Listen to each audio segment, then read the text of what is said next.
নমস্কার বন্ধুরা, আমার ইউটিউব চ্যানেলে তোমাদের সকলকে স্বাগত। আশা করছি তোমরা সকলেই ভালো আছো।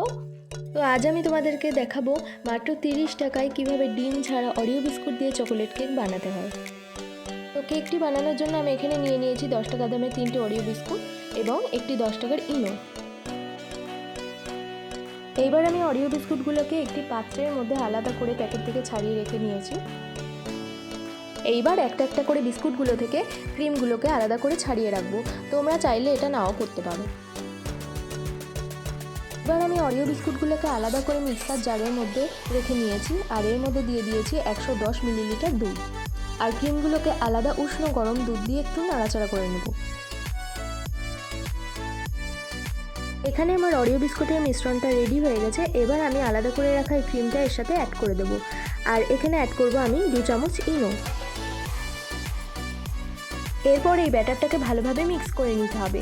তো আমি এখানে মিক্স করে নিয়েছি আর একটি কাচের পাত্রের মধ্যে তেলটিকে ভালোভাবে মাখিয়ে নিতে হবে যাতে পরবর্তীতে কেকটি উঠতে সুবিধা হয়। তো আমি এখানে কেকটি তৈরি হতে দেওয়ার জন্য মাইক্রোওভেনে সময় দিয়ে দেবো। কেকটি তৈরি হতে হতে তোমরা যারা যারা আমার চ্যানেলটিকে এখনও অবধি সাবস্ক্রাইব করোনি তারা তাড়াতাড়ি আমার চ্যানেলটি সাবস্ক্রাইব করে দাও। আর এদিকে এক্সাইটমেন্টের বশে আমি গরম কেকটিকে কেটে ফেলেছিলাম। তোমরা কিন্তু কেকটিকে ঠান্ডা করে তারপরেই কেটো। তবে যাই হোক না কেন, কেকটি কিন্তু খেতে দারুণ ছিল আর বেশ স্পঞ্জিও ছিল। তোমরাও কিন্তু ট্রাই করে কমেন্টে জানিও। টাটা।